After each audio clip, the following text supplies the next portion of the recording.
Consorcio, 110 años contigo. Wake Up and Live, Guatemala, de Marley Coffee. Parque del Recuerdo.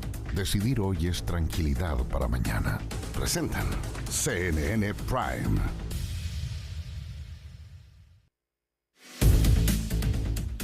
Hola, ¿qué tal? Muy bienvenidas, muy bienvenidos. Les damos la más cordial bienvenida, por supuesto, a esta nueva edición de CNN Prime de día viernes, donde tenemos todo un resumen de las noticias que han marcado estas horas de la última jornada de esta semana laboral para algunos, educativa para otros, pero lo cierto es que ya viene el fin de semana, pero no sin antes poder repasar las noticias del acontecer nacional e internacional. Partamos de inmediato la revisión de las noticias porque tenemos muchísimo que comentarles durante este CNN Prime.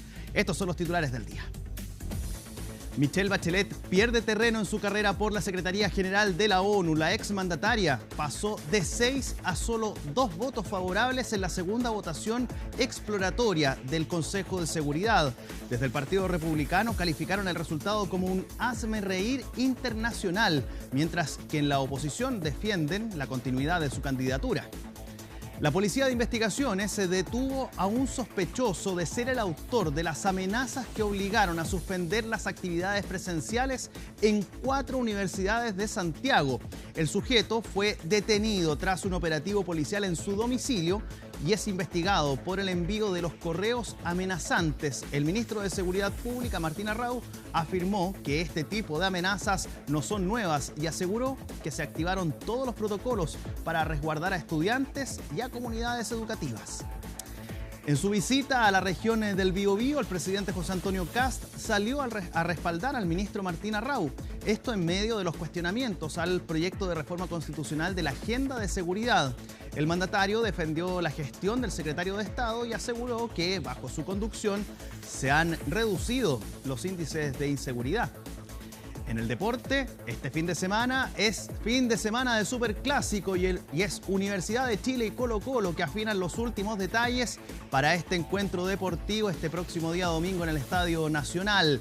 Los azules no contarán con Lucas Asadi, quien fue transferido al fútbol sueco, mientras que los albos preparan el posible estreno del defensor Iván Román. Todo esto y más, porque aquí comienza CNN Prime.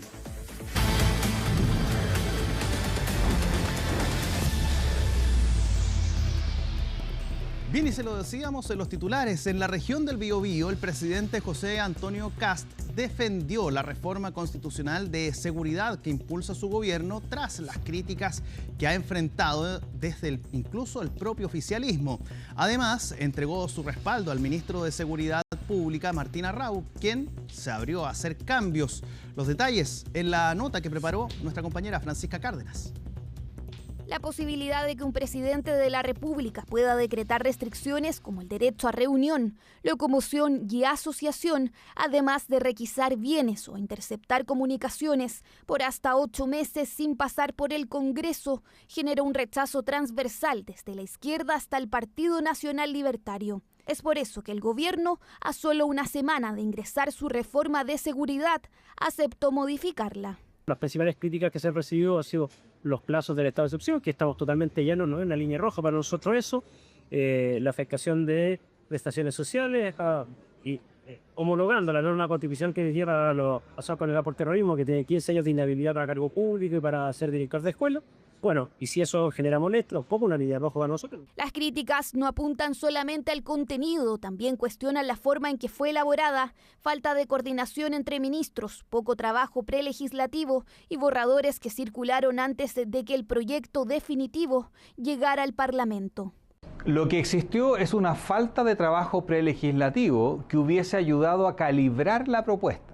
Pero lo importante es la apertura que ha mostrado el ministro a restringir parte de esta misma propuesta constitucional. El punto quizás más importante tiene que ver con dejar las bases de la institucionalidad, el capítulo primero despejado y tratar de concentrar todos los elementos dentro del capítulo de gobierno. Fue el propio presidente José Antonio Kast quien este viernes en un encuentro empresarial en Biobío respondió a los cuestionamientos. Y nos dicen, oye, usted sí quiere seguir modificando la Constitución.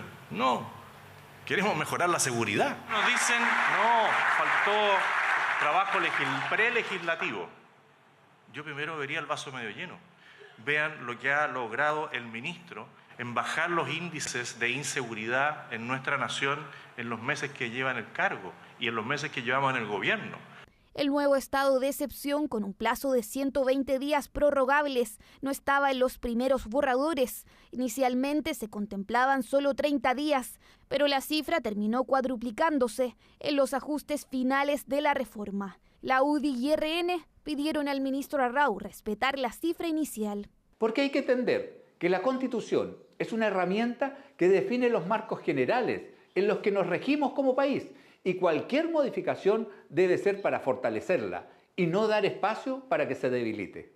Si nosotros estamos unidos para poder construir esos cambios, como se abrió el ministro Arrau y también el presidente del Partido Republicano, podemos generar puntos de encuentro que no solamente viabilicen los cambios en el oficialismo, sino que también en parte de la oposición. Mientras tanto, la oposición insiste en que el proyecto no tiene futuro en el Congreso. Creo que lo más aconsejable a esta altura es retirar esta reforma constitucional que ha sido tan polémica y concentrarse en la agenda legislativa de seguridad.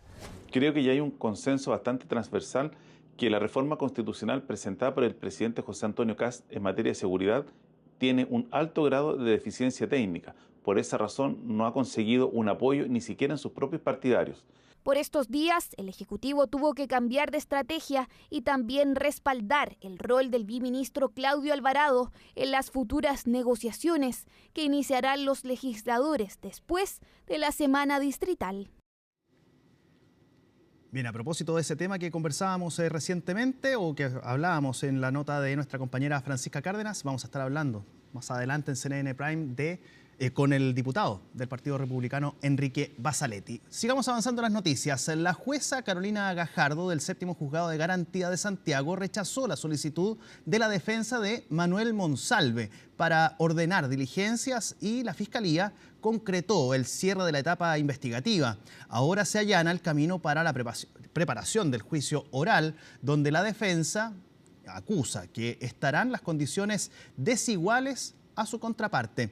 La nota es de Juan Cristóbal Chato. Tras 1 año y 9 meses de investigación, la Fiscalía Regional Metropolitana Centro Norte decidió dar por cerrada la etapa investigativa del caso contra el ex subsecretario del Interior Manuel Monsalve, acusado de los delitos de violación y abuso sexual contra una, en ese entonces, subalterna de la ex autoridad tras las fiestas patrias del año 2024. Decisión que se concretó tras una audiencia de cautela de garantías solicitada por la defensa, quienes buscaban insistir en una serie de diligencias que consideran clave para el juicio. La petición de la defensa en la audiencia fue rechazada por el tribunal. Desde luego nos opusimos a la misma porque estimábamos que no estábamos en esa circunstancia y posteriormente resolvimos y comunicamos el cierre de la investigación en la misma audiencia. Una vez presentada la acusación, el tribunal tiene que proveerla, fijando una audiencia de preparación de juicio oral, que debe celebrarse en aproximadamente 30 días después de aquella, para proceder en una o sucesiva audiencia a la preparación del juicio oral y posteriormente el juicio oral. La investigación había sido cerrada a fines del año pasado, instancia en la que la Fiscalía presentó formalmente una acusación en la que pedían penas de 14 años de cárcel, 10 por el delito de violación y 4 por el cargo de abuso sexual.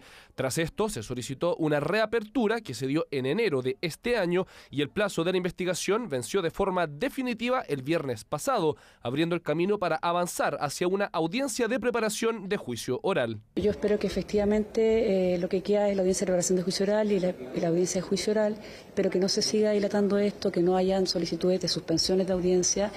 Llevamos una investigación que duró 1 año, 1 mes y luego 8 meses de ampliación de investigación, vale decir, ya casi vamos hacia los 2 años de plazo de investigación. Por lo tanto, confiamos en que pueda esto avanzar rápidamente. Nosotros pensamos que esta investigación está agotada desde diciembre del año pasado. En esa oportunidad presentamos acusación y es lo que vamos a hacer ahora en los próximos días. La defensa de Monsalve buscaba a través de esta audiencia solicitar 3 diligencias, entre ellas una revisión de conversaciones de WhatsApp de la denunciante en los días posteriores al hecho, la revisión de las cámaras del restaurante donde compartieron antes del presunto delito y tomar la declaración del garzón quien los atendió. Todo esto acusan sin intenciones de dilatar la causa, pero con críticas a la Fiscalía por no realizar las pericias a tiempo. La defensa nunca ha tenido la intención ni la finalidad de dilatar esta investigación. Si las diligencias se hubieran aceptado, realizado y ejecutado cuando la defensa lo solicitó, no estaríamos en esta dilación innecesaria. Creemos que ese era el objetivo de esta audiencia. Como la defensa no puede ordenar la realización de diligencias, no puede ordenar a laboratorios de criminalística a realizar pericia, ni tampoco solicitar la colaboración internacional, claramente que sentimos de que se ha roto la igualdad de armas. La Fiscalía y la parte querellante tienen 10 días corridos para presentar formalmente la acusación, tras lo cual se deberá agendar la audiencia de preparación de juicio oral. Ya cambiemos de tema. Esta tarde el personal de la Policía de Investigaciones logró la detención de un sospechoso de las amenazas de ataques a universidades en la región metropolitana, lo que obligó, por supuesto, a suspender las clases presenciales en 4 centros de estudios superiores. Además, en la madrugada se confirmó la detención del estudiante del Instituto Nacional que habría advertido un tiroteo en el establecimiento el pasado 12 de junio. Quien tiene toda la nota o el informe es Ignacio Muñoz.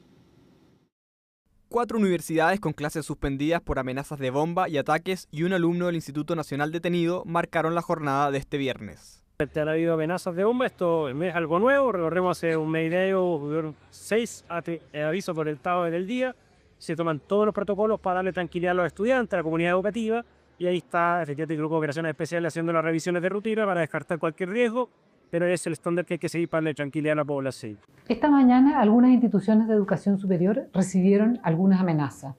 Rechazamos categóricamente las amenazas porque las instituciones de educación superior son espacios de formación, de investigación, donde no cabe ni la violencia ni las amenazas. Además, las instituciones de educación superior tienen sus autoridades y tienen su autonomía y tienen sus propios protocolos internos, que es lo que esta mañana han aplicado. Las universidades de Santiago, Diego Portales, Alberto Hurtado y de Humanismo Cristiano cerraron sus puertas tras recibir distintas amenazas de violencia.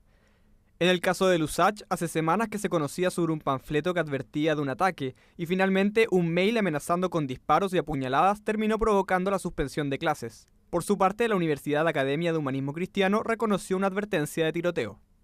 Bueno, mi primera reacción claramente fue miedo, susto. Y una vez, entré yo por otro lado de la universidad y cuando yo venía entrando, hay una chica que se baja de un automóvil y tira unos panfletos.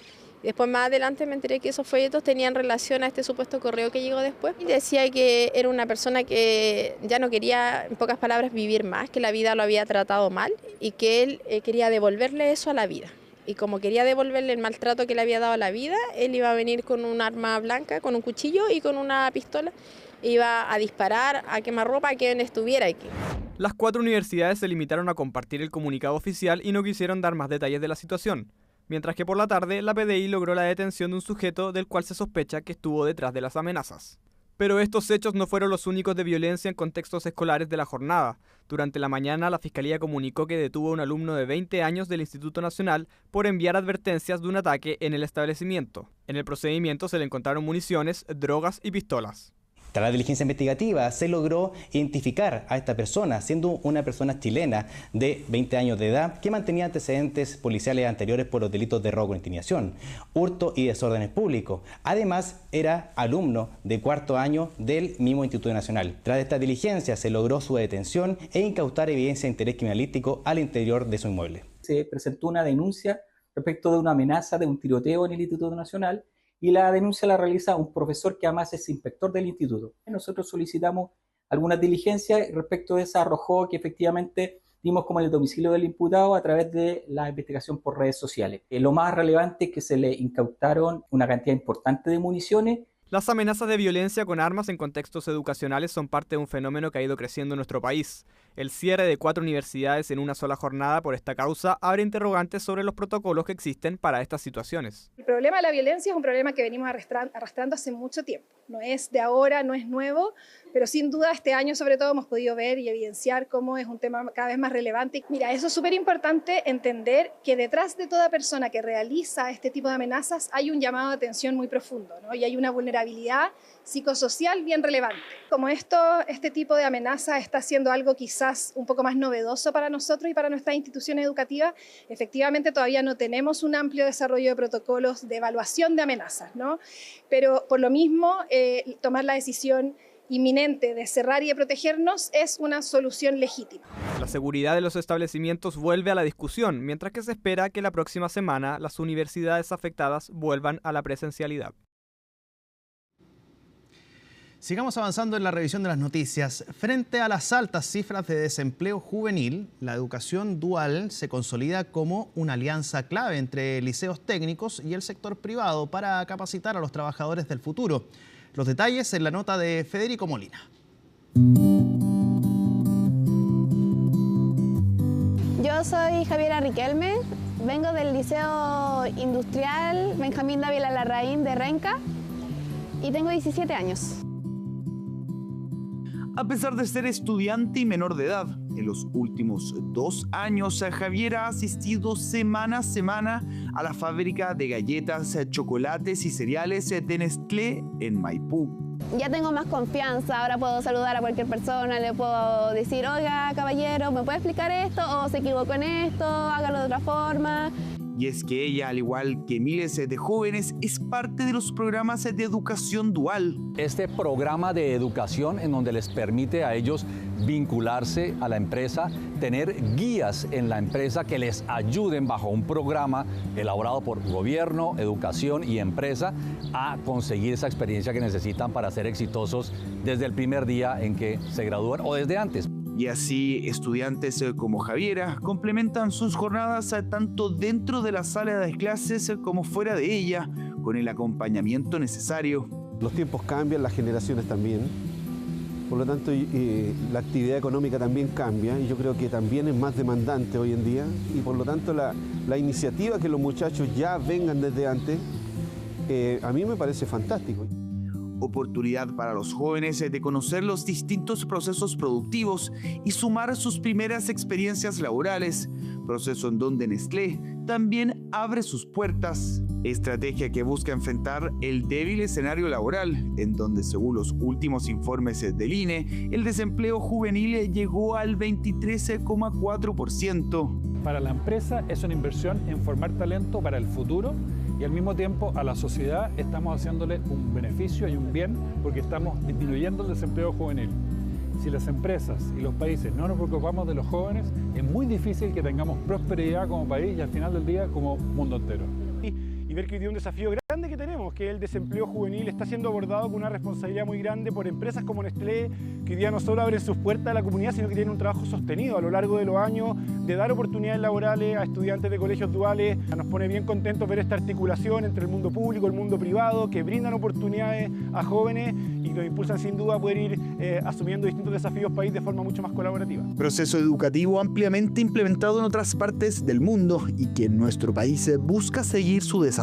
La educación es construir futuro. Educar, quienes educan, están construyendo futuro. Claro, son personas individuales los estudiantes, pero en definitiva están colaborando con el desarrollo del país. Entonces, eso se materializa muy bien en la formación técnico-profesional y en experiencias donde la empresa aporta y justamente acerca lo que es la formación al mundo del trabajo.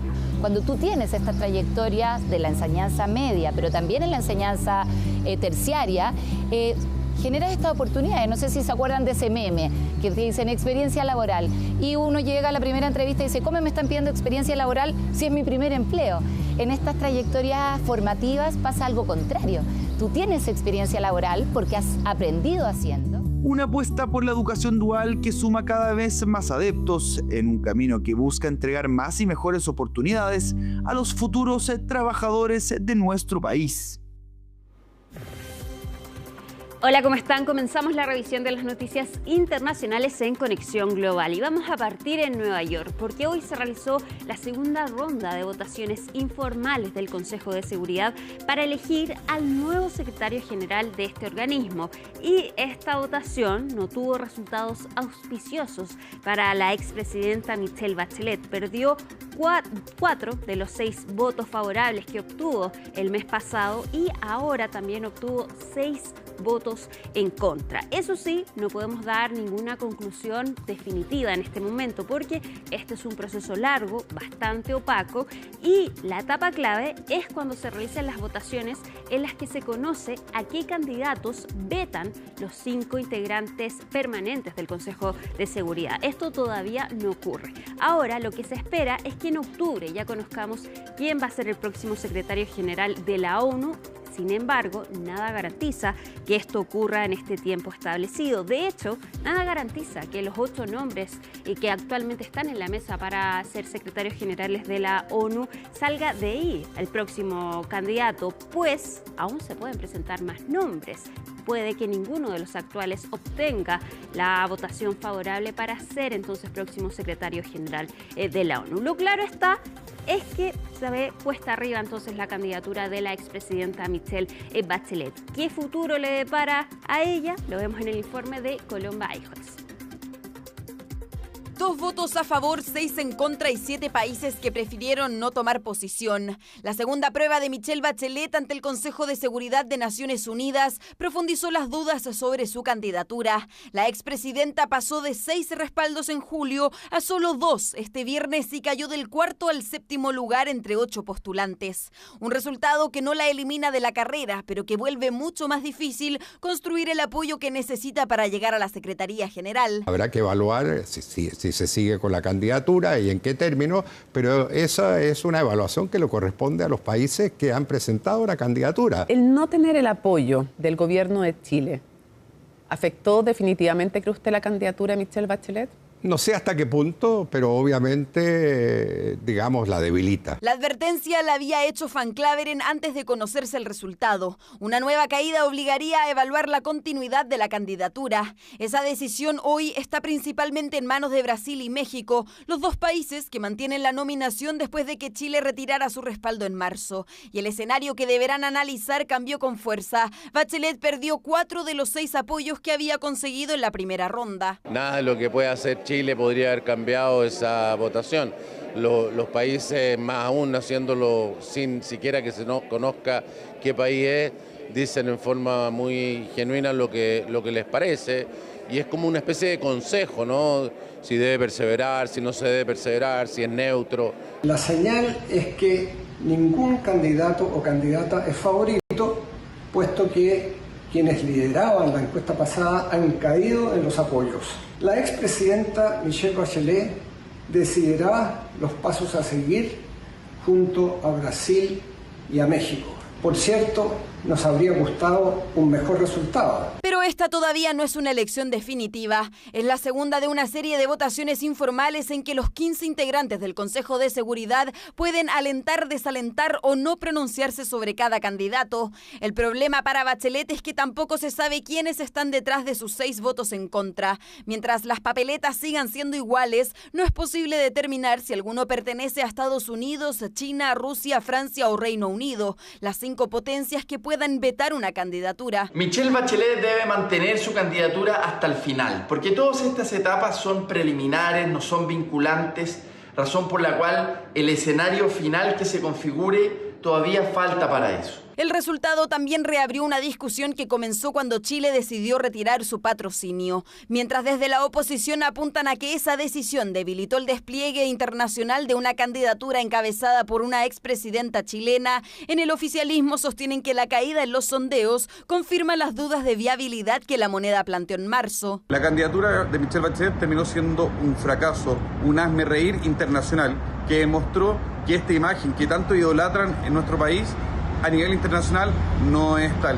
No logró congregar mayores voluntades y esperamos que una vez por todas se cierre este capítulo vergonzoso para las relaciones exteriores de nuestro país. La carrera todavía no tiene un número definido de votaciones por delante. El Consejo de Seguridad seguirá realizando sondeos hasta que aparezca un nombre capaz de reunir al menos 9 apoyos y evitar el veto de cualquiera de sus 5 miembros permanentes. Bachelet puede seguir compitiendo, pero después de caer de 6 a 2 respaldos, cada nueva votación será también una prueba sobre cuánto tiempo Brasil y México están dispuestos a sostener su candidatura. Insistimos, no está nada claro hasta ahora, es un proceso bastante largo, todavía no sabemos cómo están votando los 5 países que tienen derecho a veto, pero de todas maneras estos resultados no son auspiciosos para la expresidenta Michelle Bachelet. Nos vamos ahora a Irán, porque hoy habló el presidente de este país y dijo que este sería un buen momento para terminar con esta guerra que mantiene con Estados Unidos, considerando, según él, la fuerza que mantiene actualmente el régimen iraní. Sin embargo, hay varias razones por las que se podría explicar por qué el presidente de este país quiere terminar con este conflicto. Ha sido bastante costoso tanto para Irán como para Estados Unidos. Sin embargo, la República Islámica está sometida a una presión económica importante. Ya en diciembre pasado había una inflación en el país muy grande y de hecho eso derivó en las protestas ciudadanas que se registraron a fines del año pasado. Al parecer, habría también preocupación por las declaraciones de Donald Trump de imponer nuevas medidas económicas sobre Teherán. Sin embargo, esta no es una postura unificada dentro del régimen persa, porque hay otros sectores más extremos que prefieren seguir con este conflicto en vez de apostar por la diplomacia. Por su parte, para Estados Unidos también esta guerra le ha costado bastante caro, considerando que Donald Trump va a enfrentar elecciones en el mes de noviembre. Sin embargo, insiste en que no hay negociaciones aún con el régimen persa y más aún asegura que Estados Unidos está controlando el estrecho de Hormuz. Sin embargo, este paso marítimo, que es de vital importancia para el mercado del petróleo, no ha sido habilitado. Escuchemos lo que dijo el presidente Donald Trump respecto del posible fin de la guerra. They have no money, they have no Navy, they have no Air Force, they are not paying their soldiers, they're not paying their police, they have 350% inflation. We have total control of that entire region having to do with the Strait of Hormuz. And that means well into it, the land areas. So they would love to make a deal, but they're not ready to make the right deal, in my opinion, yeah.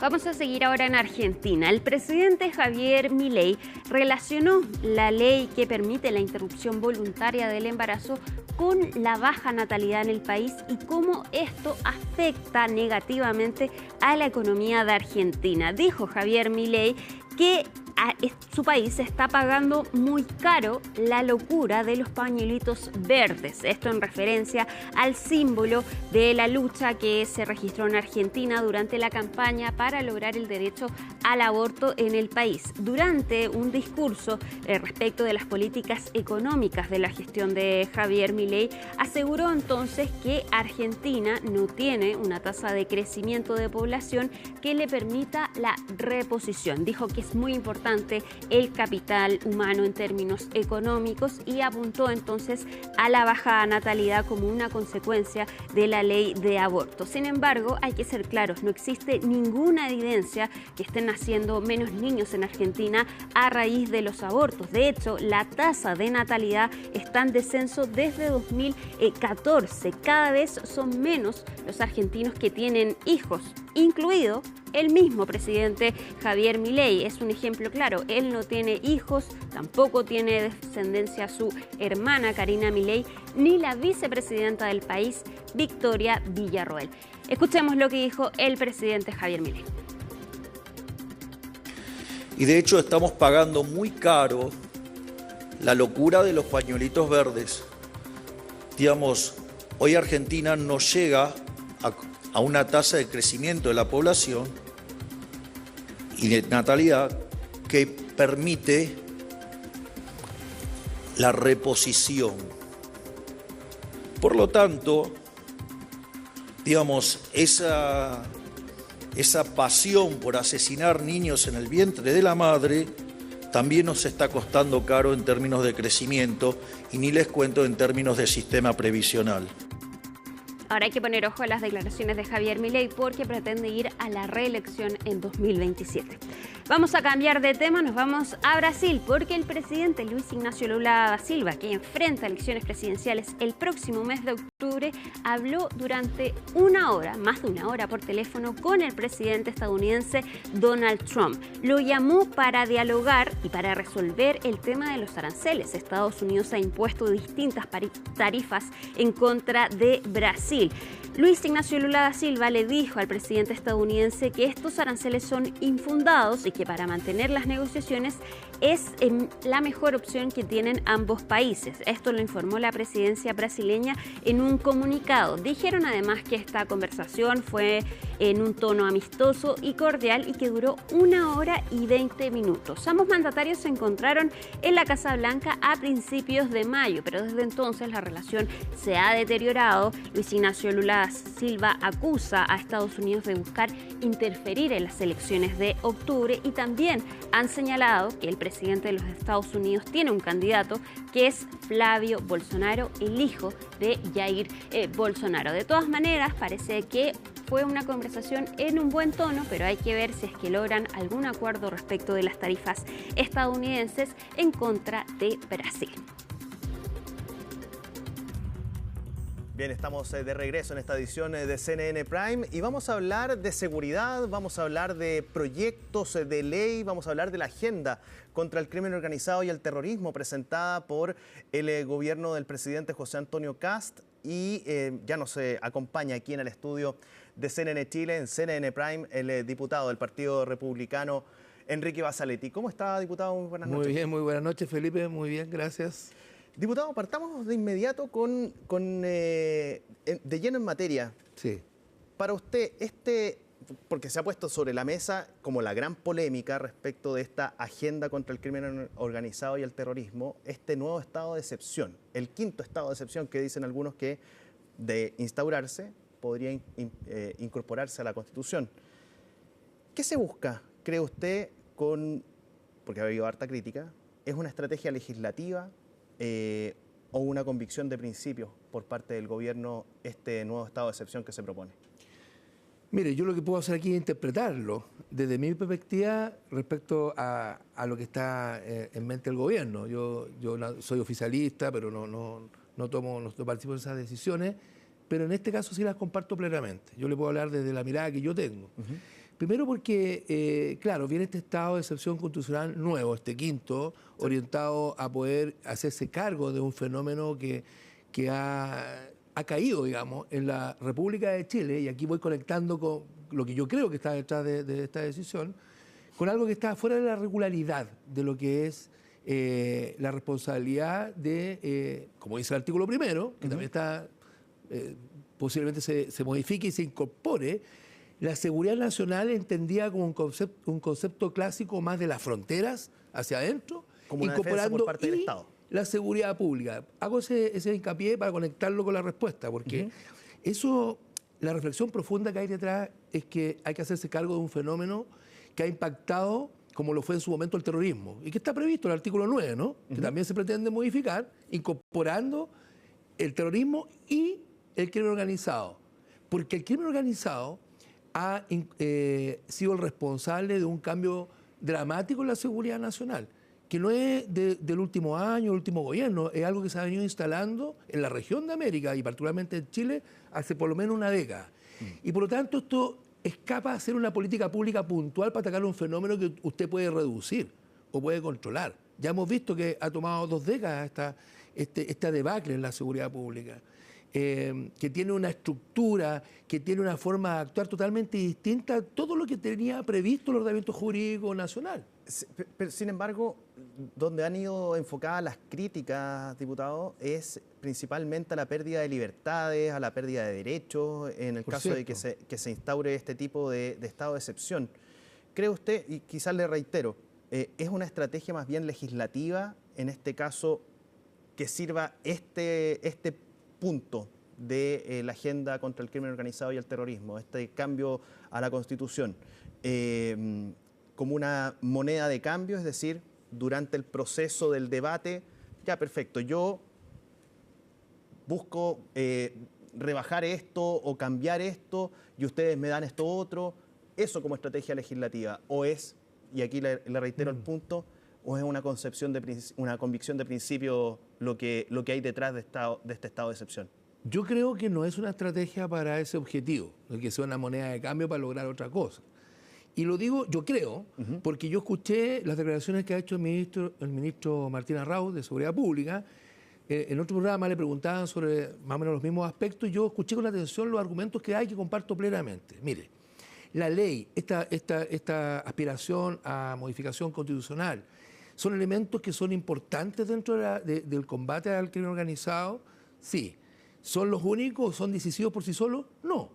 Porque una cuestión muy importante que decía el ministro es que una buena parte de lo logrado hasta ahora, que no es menor, por ejemplo, 86% menos de ingreso irregular al país, disminución del 17% de las tasas de homicidios, y todas estas cifras también han tenido que ver más que con recursos, cambios legislativos, con una gestión. Por lo tanto, la gestión, digamos, en términos del liderazgo, lo que ha hecho el ministro, el poder componer equipos de trabajo en el norte, incurrir en varias, ya 3 ocasiones en la Araucanía con procedimientos, con resultados concretos. Es que es muy bueno el tema de las cifras, porque el ministro, y aquí le tomo la palabra a usted también, el ministro Martín Arrau, lo ha dicho en reiteradas ocasiones, valorando el tema del trabajo que se ha hecho, que se han reducido las cifras en materia de homicidios, de robos con violencia, de robos con intimidación, etcétera, etcétera, de secuestro. Pero todo eso se hizo sin estado de excepción y sin esta agenda. Entonces, ¿cómo se explica? Se lo explico al tiro. Yo se lo explico al tiro. Porque precisamente esta cifra, el 17% de la baja en la tasa de homicidio, porque fuimos capaces de, digamos, ser más eficaces en el control irregular o el ingreso irregular de extranjeros por la frontera, no es un objetivo en sí mismo. ¿Por qué? Porque si usted lo compara con el nivel de temor que experimenta la ciudadanía, medido en la encuesta ENUS, ahora hace poco, ¿no es cierto?, que daba cuenta del registro del año 2025. Si usted compara el hecho que hace una década y media en Chile teníamos la tercera parte de los homicidios que tenemos hoy día, uno ve que estos son esfuerzos que van en esa dirección, pero no son suficientes. Y Felipe, se lo explico de esta manera. Sí, yo sé que los tiempos de la tele son limitados, pero aquí han habido fenómenos estructurales que han puesto al país en una crisis de seguridad. Como por ejemplo, ¿qué?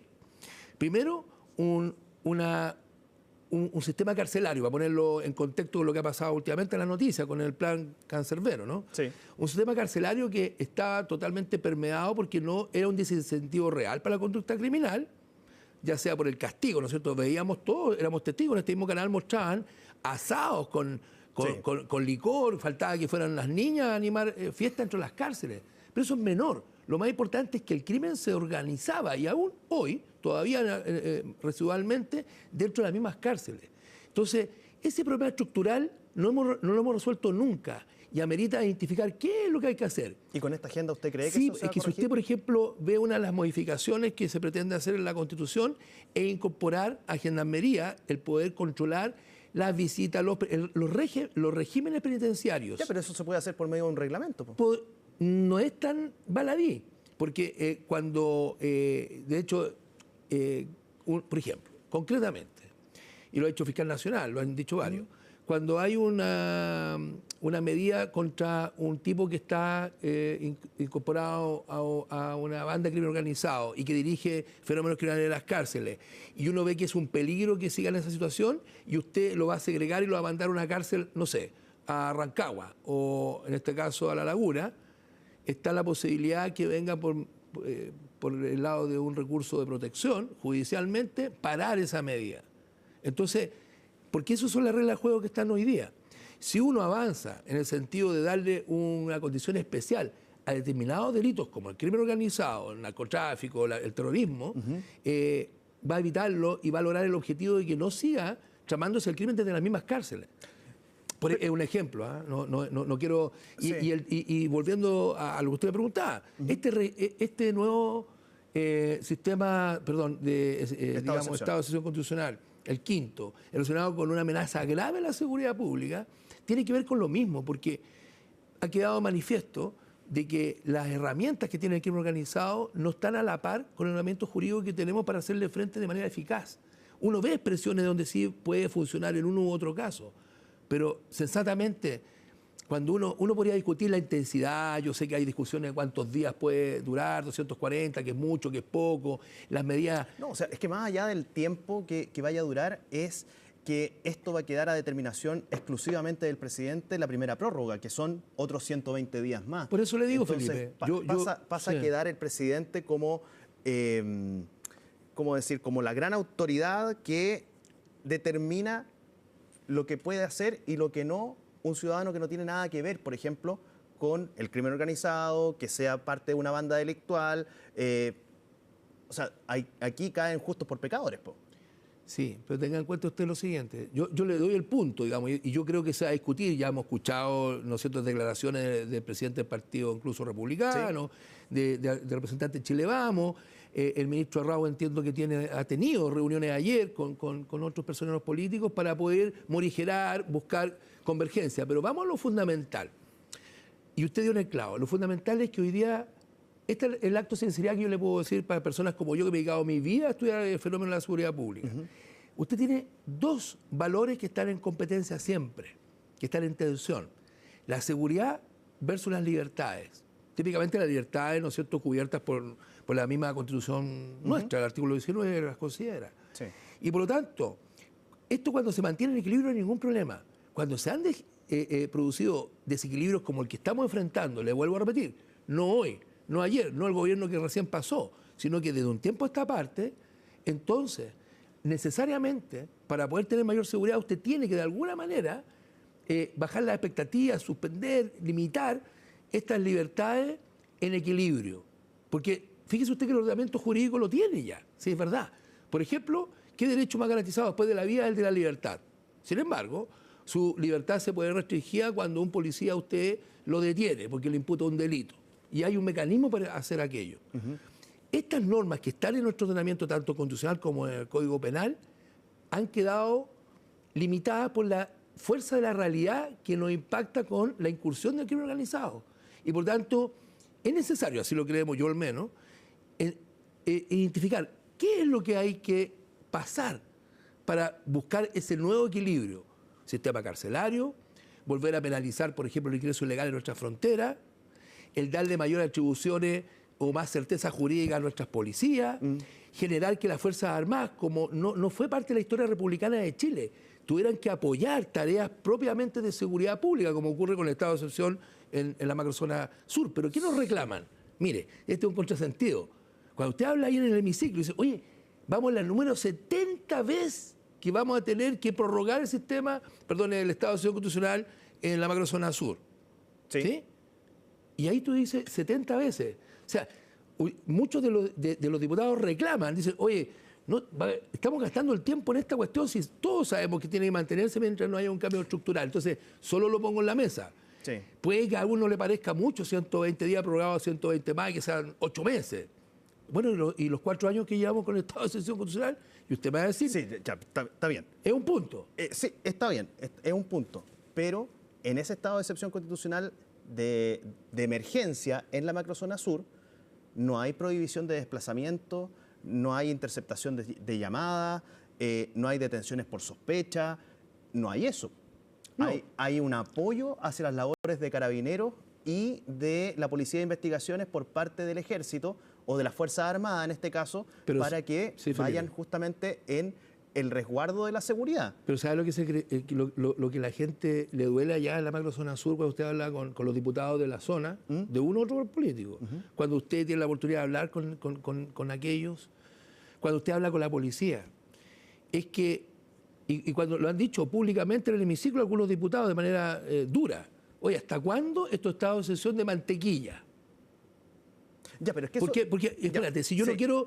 Por ningún motivo, yo no soy el dueño de la verdad. Solo estoy, si estamos de acuerdo. Entonces, ¿por qué? Porque, por ejemplo, los militares, ¿de qué se quejan mucho? Que están ahí, están en su vehículo, están en ciertos destacamentos, pero no pueden hacer un control a un vehículo. Para hacerlo, tienen que recurrir a un carabinero. Entonces, es que claro, porque resulta de que las reglas del uso de la fuerza se vienen postergando en su debate desde el año 2023, 2024. Sí, es cierto. Entonces, es bastante el agua que ha corrido bajo ese puente, en el que parece que nadie quiere tomar el toro por el asta en este caso. Bueno, ya está en discusión, pero no quiero confundir las cosas. Uno son la regla del uso de la fuerza y otro es la posibilidad, tal como lo tienen las policías, de, por ejemplo, someter a una persona a un control del artículo 12 de la ley de agenda corta, el control preventivo que se llama, a ver si tiene una orden de detención vigente. O el artículo 12 del Código Procesal Penal, ¿no es cierto? O sea, perdón, el artículo 85, que es un control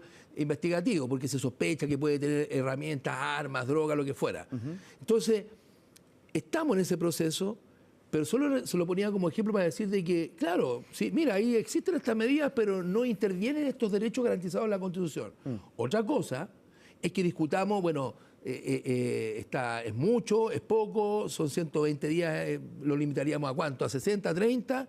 Esta posibilidad de poder interceptar comunicaciones, que no es para meterme en la vida de nadie, supuestamente está orientada a poder desbaratar, conocer de qué manera se está organizando los cabecillas de ese crimen organizado. Puede ser que tenga un control judicial. Mire, no son estados solamente que sean ante sí por sí. Estamos en un Estado de Derecho donde funciona el Poder Judicial. Hay control judicial sobre estas situaciones también. Sí, es que el punto ahí... se vulnerara, por ejemplo, un derecho con la excusa de que estamos investigando un posible, qué sé yo, una organización de un atentado y sea para otra cosa. O sea, es que, ya, ahí va el punto. Ya, le voy a tomar esa última parte. ¿Por qué? Porque, y me quiero quedar quizás con uno de los puntos que ha sido una de las principales críticas también, que es el tema de que en el caso de que se implemente el estado de excepción en cualquier zona, da lo mismo, en Tanganyika, por decir una comuna para no estigmatizar a nadie, el presidente decreta estado de excepción para Tanganyika por 120 días y resulta de que pueden interceptar las llamadas de cualquier persona, cualquier civil que viva en esa localidad. El punto es que, ¿qué pasa con esos datos, con esas llamadas que son interceptadas? Se lo pregunto por justamente las últimas informaciones que han habido a raíz de las investigaciones que lleva a cargo el Ministerio Público, el caso Audio, los WhatsApp de Luis Hermosilla con el ex jefe de contrainteligencia de la ANI, Paulo Contreras. Nadie dice que hay delito, simplemente que hay una investigación. Pero en las comunicaciones se deja establecido que Paulo Contreras le habría entregado información, digámoslo así, privilegiada, de investigaciones policiales, de casos de migración, por ejemplo, movimientos migratorios, entre otras situaciones que podrían incluso vulnerar la ley de inteligencia. Entonces, ¿cómo confiar en que... Es que ese otro... Okay, ¿Quién va a utilizar, quién va a ser el receptor de esas llamadas? Una organización que en su momento, durante la dictadura, se llamó la CNI, se llamó la DINA. Claro. ¿Hoy día quién? Puede que haya alguien que todavía tenga reminiscencia, tenga algunos complejos respecto al objetivo y tratar de combinarlo con cuestiones de una época de hace 5 décadas atrás, que ya no existen, que ha habido todo... Pero existieron, por diputado. Claro, pero hoy día no tienen ninguna posibilidad de existir, ninguna. Bajo el régimen actual democrático que tenemos, eso no va a pasar. De hecho, es más. Hoy día tenemos, y lo digo aquí objetivamente, un grave problema de inteligencia por ese mismo complejo. Porque no será que nos van a escuchar a todos y nos van a meter... Oye, y mira lo que pasó, acabamos, esto para otra invitación, ¿eh? Pero el informe de lo que fue los sucesos después del 18 de octubre del año 2019, donde una de las conclusiones más importantes fue que tenemos aún hoy un Estado muy débil respecto a la inteligencia. ¿Y por qué? Porque vamos a ir a buscar siempre esa historia dolorosa, triste, abusiva en muchos casos. Oye, pero ya, está bueno. Porque eso ¿qué ha permitido? Que avance el crimen organizado, que avance el narcotráfico, porque en realidad nuestro sistema de inteligencia, bajo esa lógica, mejor mira, no hagamos nada. Yo creo que tiene que, me fui de tema, pero que esto apasiona, ¿no? También. El tema de la inteligencia en Chile amerita que la repensemos y que podamos repensar el hecho de que tenga un brazo operativo también, con todos los controles, porque te voy a decir una cosa, Felipe, o sea, la realidad hace 50 años, la hoy día, donde todo queda registrado, todo tiene un track electrónico. Los mismos carabineros que hoy día usan cámaras corporales que ya no es necesario que entre en contradicción la versión de la víctima o el victimario, porque va a quedar una cuestión grabada, sin posibilidad de... Entonces, también estamos en otro tiempo para justamente usar, más allá de la confianza, puede que siempre haya desconfianza, pero existen mecanismos concretos que usan otras naciones del mundo donde aseguran que se mantengan bajo resguardo los derechos constitucionales de las personas, pero también de la misma forma, yo lo digo con vehemencia, no seamos hipócritas, necesitamos buscar herramientas que profundicen el poder detectar a tiempo crímenes que nos van a impactar a todos, que nos van a fregar la vida a la mayoría de los chilenos, sin necesariamente afectar los derechos constitucionales. Ese es el equilibrio que hay que buscar. Esa es la discusión que yo creo que a contar del lunes, respecto a lo que me pregunta, lo que es la reforma constitucional, vamos a llegar. Yo tengo mucha esperanza. Fíjese que yo creo que esto se va a lograr. Bueno, con las conversaciones, con las miradas de uno y otro, pero ¿quién puede dudar en Chile que hoy día necesitamos herramientas distintas? Porque quiero citar a Einstein. Si usted quiere soluciones a cuestiones distintas y hace más de lo mismo, créame que estamos locos.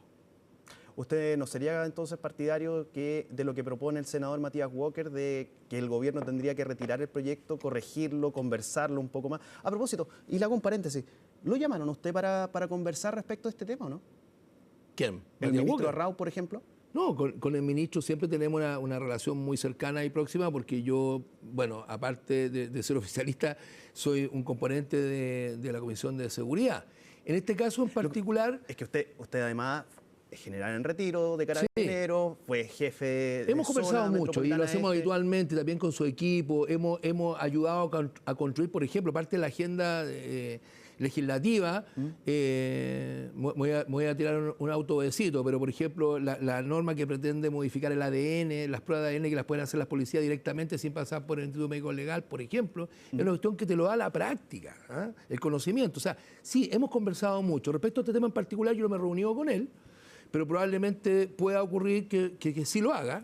Pero podría haber sido mejor para poder enfrentar de mejor manera, tener el conocimiento suyo, por ejemplo, que estuvo en la calle, que estuvo en Carabineros, que conoce de la realidad de Carabineros, de la persecución delictual, haber entregado esa expertise suya para que no pase esta situación, que se haya reunido, por ejemplo, con el senador Cristian Vial, que es parte o fue miembro de las filas del Ejército también.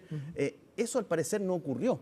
Entonces, a ver, y ahora se enfrentan a esto. Sí, yo quiero decir lo siguiente, esto el gobierno, claro, hace esta propuesta de reforma constitucional, pero yo ya lo he dicho aquí en este programa. Si usted podrá colegir por mis comentarios, sin haber yo escrito o participado en esa redacción, yo estoy de acuerdo con el fondo, evidentemente. O sea, no lo voy a repetir, pero yo creo que amerita hoy día incorporar en la Constitución, por ejemplo, el concepto de la seguridad pública expresamente. Y no es que ¿acaso no estaba? Sí, de manera genérica. Pero hoy día, dado la situación, el estado del arte en materia de seguridad pública, en buena hora que en el artículo 1, en el inciso 5, para que vea que he hecho la tarea, se incluya expresamente seguridad nacional y seguridad pública. Pero ¿cuál es el problema de eso? Entonces, no es necesario que yo converse con él para que me hayan dicho, oye, ¿te parece este texto? Si lo queremos poner así, sino que han recogido, y yo estoy contento por eso. Piense usted que yo estoy participando en el Partido Republicano no tan solo en estas elecciones, de cuando me fui a retiro de Carabineros, yo participaba ad honorem, digamos, en varios de los partidos políticos hoy día oficialistas, cuando me requerían. Y estas ideas las venimos dando hace mucho rato, el tema de la reforma a Gendarmería, potenciar a Carabineros, darle certeza jurídica, cambiar su herramienta, mejorar las remuneraciones.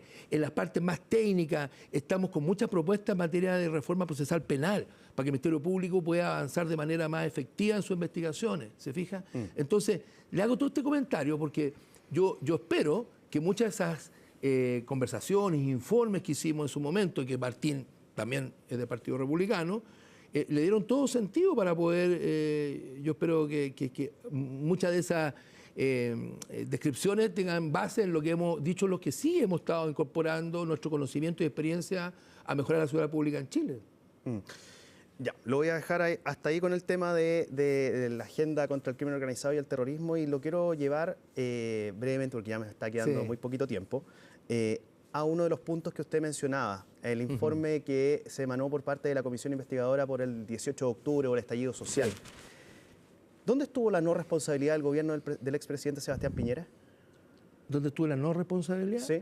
Bueno, mire, déjeme decir un par de cosas. Yo creo que aquí... ¿Dónde estuvo la responsabilidad? Sí. Porque se le achaca responsabilidad al gobierno del presidente. Sí, lo que pasa, mire, por eso déjeme decirle. Primero, es súper injusto toda esta polémica que se ha armado.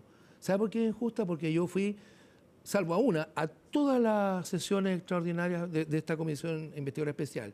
Y no hubo nunca, de parte de ningún diputado, de ninguno, en verdad que no fue tema el decir cuál es la responsabilidad política que tenía el presidente para que no haya permitido o no permitido lo que usted quiera. Salvo Mónica González, que al final en la última sesión ella se refiere a una conversación con el presidente, que en paz descanse, pero que a mí no me consta que esa conversación, ni tampoco el informe recoge su reacción, nada que tenga que ver con eso. ¿Sabe lo que recoge? Y que me da lata que se concentren en que... ¿por qué esa alusión al presidente Piñera? Porque efectivamente en ese momento el Estado como Estado, su máxima autoridad, el presidente de la República, y que lo que queda demostrado en este proceso es que hubo una debilidad para enfrentar un tema de esta naturaleza en inteligencia, en las operaciones, en los recursos disponibles, porque nadie pudo prever un ataque a la democracia, porque así yo lo califico, de ese orden de magnitud. No fue 1 o 2 días, Felipe. Esta cuestión se mantuvo durante más de 100 días. Un asedio permanente con el objetivo de derrocar al gobierno de Piñera. Yo planteé, y lo puedo decir aquí las veces que quiera, el presidente Piñera fue una más de las víctimas de las que nadie se preocupó. Yo puse un punto en ese informe, por ejemplo, que tiene que ver con el ocuparse de las víctimas invisibilizadas, por ejemplo, por el INDH, por ningún organismo. Los comerciantes, los que perdieron sus lugares de trabajo, los que les afectaron cuando les quemaron el metro, los que lo hicieron bailar. ¿Quién ha indemnizado? ¿Quién se ha preocupado de ellos? Y esa es una debilidad de Estado, perdóneme que se lo diga. Es una falta de servicio del Estado. Bueno, ¿y quién es el responsable del Estado? Le puede haber tocado al presidente que fuera el momento. Sí. No es una crítica el informe en ninguna parte, de verdad. En ninguna de sus páginas establece ni siquiera veladamente una crítica a ningún aspecto relacionado con el presidente y su gestión. Pero ahí en ese punto, y voy a leer una parte del informe, porque dice, finalmente el trabajo de esta comisión considera realmente grave que determinadas zonas del país, algunas de carácter crítico, hayan sido abandonadas por el Estado, mientras distintos grupos violentos se dedicaban a la destrucción, saqueo y alteración del orden público. Es por esto que se evidencian excesivos incumplimientos del gobierno de la época por resguardar el orden público y cuidar la seguridad de los habitantes. Le quiero añadir respecto de esto mismo. Usted era jefe de zona metropolitana este en ese momento. Así es. Estaba encargado de las fuerzas de carabineros en una zona de la región metropolitana. ¿Se sintieron abandonados por el gobierno en ese momento, finalmente por el Estado? No, yo creo que es una exageración decir abandonado. Yo creo que sí, y ahora voy a contestar no como diputado de la República, sino que como el ex general que participó en ese momento. Yo creo que faltó un apoyo más decidido desde el punto de vista comunicacional. Nos hicieron pebre por los medios de comunicación en general, casi diciendo que los que se han vuelto locos cometiendo violaciones de derechos humanos. Algunos sostuvieron que esto pudo haber sido sistemático. Después, por suerte, que Vico, que era el director del Instituto de Derechos Humanos, lo desmintió. Es más, dijo que había tenido presiones políticas del Partido Comunista para que él sostuviera que habían sido sistemáticas. Y ahí yo hubiera esperado que hubiese sido más decidida esa acción por parte del gobierno. Sí, yo lo he dicho antes, así que no tengo ningún complejo con decirlo. Pero también le quiero decir algo. Porque muchos dicen, ¿y usted qué hizo, general? Entonces, no hay nadie más que comprenda la injusticia que puede ser el hecho de llevarle la responsabilidad a quien, en este caso el presidente, yo el jefe de zona este que usted dijo, yo tuve que tomar decisiones terribles de abandono que están comentadas en ese documento. Porque, por ejemplo, si están manifestantes en la Florida, me acuerdo que este es un caso real, y le avisaban, necesitamos refuerzos, donde ya no nos quedaba refuerzo alguno, donde no teníamos carro lanzagua, no teníamos más recursos y teníamos que definir prioridad, el Palacio de la infraestructura crítica, en fin. Hubo partes que no llegamos. Y ahí la sola excepción era cuando yo preguntaba, decía, ¿está en riesgo la vida de una persona? No me dijeron porque ya vandalizaron este supermercado, ahora lo van a quemar. Que lo quemen. O sea, no porque yo quisiera que lo quemara, ¿me entiende? Es porque ¿qué otra alternativa frente a que usted no tenía? ¿Qué tenía que hacer yo? sacar los recursos que teníamos conteniendo Plaza Italia, Costanera Center, la moneda para... Entonces, se lo explico de esta manera. Objetivamente, ¿falló o no falló el Estado de Chile? Falló. Falló porque no tenía la inteligencia, no podíamos advertir esto antes, porque los carabineros a lo mejor no nos preparamos como deberíamos nos preparado, porque no teníamos los recursos en la ley de presupuesto. También falló la DIPRE, falló el Congreso. Carabineros pedía hace rato que le cambiaran su material, por ejemplo, se llama material táctico. Sí, pero es muy represivo. Entonces, yo creo que no hay que tapar el sol con un dedo y decir que por supuesto que esa fue una falla transversal. Felipe, déjeme terminar aquí. Sí. Porque a mí me gustaría saber cuándo vamos a escuchar las excusas de nuestros políticos del momento. Ya, olvídense del gobierno. ¿Y qué pasó? ¿Cuál fue la decisión que tomó el Congreso respecto a poner orden? No, tenían al presidente totalmente amenazado. Y tuvieron que firmar un acuerdo. Si lo que había que hacer era cumplir la Constitución de la manera que está previsto ahí. Vimos diputados, y otros ya no están, otros son senadoras, que instigaron cuestiones como en el Metro Baqueano, el centro de tortura, ¿y usted cree que eso no influyó? Ahí yo requería una acción más decidida. Pero bueno. Diputado, un sí o un no para finalizar, porque ahora sí que ya no me queda tiempo. ¿Sí o no? ¿No se sintieron respaldados entonces por el gobierno?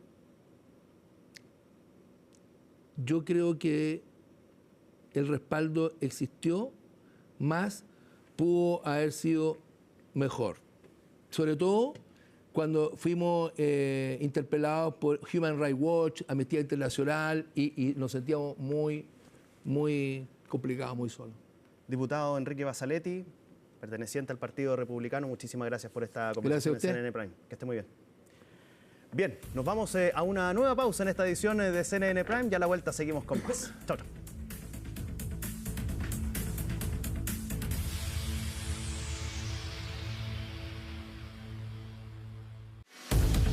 Consorcio, 110 años contigo. Está presentando CNN. Empezaron a pedir camisetas a los jugadores, shorts, medias y también estas imágenes. Un bus del Transantiago fue capturado por mal llamados hinchas de Universidad de Chile y finalmente fueron detenidos por carabineros que fueron trasladados a la 33 comisaría finalmente tras esto que se vivió en la comuna de San Miguel. Llama la atención el gran número de niños que fueron protagonistas de estas imágenes, en lo concreto 35 hombres menores de edad y 8 mujeres menores de edad, un saldo completamente negativo. No te hace más hincha tomarte una micro para poder llegar a este banderazo en una situación completamente lamentable. En la antesala de un partido que ya sabemos no va a contar con hinchada visitante. Se había trabajado por parte de la delegación para que pudiera ingresar 800 personas de Colo-Colo a este partido. Sin embargo, sabemos que no va a ser así y va a haber un operativo de seguridad importante. 525 guardias privados van a estar presentes el domingo a las 3 de la tarde en el Estadio Nacional. Las puertas van a abrir a las 12 del día para los 46.000 asistentes y también imágenes que esperemos, las que vemos, que no se repitan durante la jornada de mañana cuando se realiza el tradicional arengazo en el Estadio Monumental, Felipe. Sí, ¿sabes qué? Me genera mucho ruido el tema de lo que pasa en torno, o más bien previo y posterior a los banderazos. Más allá de lo que pasó hoy día en el Estadio Nacional con que se hayan ingresado los hinchas a la cancha y todo eso, aquí hubo agresión a una chofer se les dice operadoras, del Transantiago, en este caso del sistema Red. Bajaron a la fuerza a los pasajeros que iban arriba de ese bus y se lo tomaron. Esa imagen, ahí ustedes pueden ver en la esquinita arriba, a la altura del auto rojo, se ve a un hincha ingresando, que es de los que estaba detenido, entra bailando a la comisaría. Eso hasta da más rabia todavía, porque saben que después de estas situaciones no les pasa absolutamente nada. Van a pasar a ser controlados en la detención, pero por desórdenes públicos aquí no pasa absolutamente nada. Claro. Entonces, saben que incluso hasta el domingo pueden ingresar al estadio. Tal cual, porque ni siquiera se le aplica finalmente esta sanción por estos actos. Esperemos que estas imágenes no se repitan mañana en el arengazo que se va a realizar en el Estadio Monumental. También mucha fanaticada colocolina va a llegar durante la jornada de mañana a ese recinto. Cambiamos de tema y hablamos inmediatamente de la crisis que vive el tenis a nivel federación. Deberíamos estar ocupándonos de lo que va a pasar en exactamente un mes, el próximo 19 y 20 de septiembre, en el Estadio Nacional. Se va a disputar la Copa Davis frente a España en un ambiente completamente de festividad por las fiestas patrias. Sin embargo, ha aumentado la crisis. Todo se origina finalmente cuando es elegido Milovan Knežević como presidente de la federación, y tras la renuncia de varios directores se señaló que no cumplía finalmente Knežević con un requisito mínimo para poder ser presidente, según señalan los propios estatutos, que es contar con un título universitario. Finalmente, a través de eso, y mucha gente que no se quería involucrar con Knežević, terminan renunciando estos directores, y finalmente el primer tribunal electoral de la región metropolitana, mediante una resolución, señaló que finalmente Knežević va a quedar inhabilitado finalmente del cargo de manera definitiva, y van a haber unas nuevas elecciones el próximo 27 de agosto, o sea, en 6 días más, donde seguramente va a quedar finalmente como presidente de la federación quien salió segundo en la elección, que es Juan Bugueño, pero de todas maneras ha estado muy marcado por estas polémicas, esta crisis en un deporte que es tan importante para el país.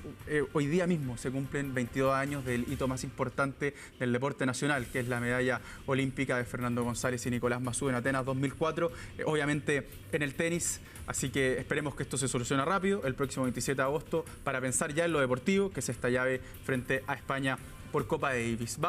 Hemos llegado al término de esta edición de CNN Prime por las pantallas de CNN Chile. Por supuesto, los invitamos a que sigan en la sintonía de nuestro canal.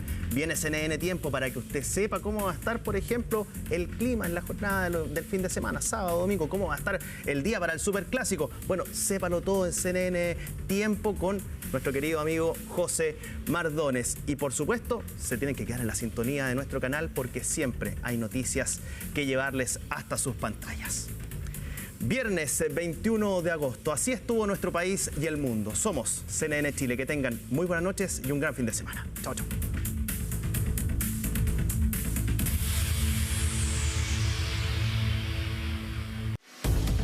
Consorcio, 110 años contigo. Wake Up and Live, Guatemala, de Marley Coffee. Parque del Recuerdo. Decidir hoy es tranquilidad para mañana. Presentaron CNN Prime.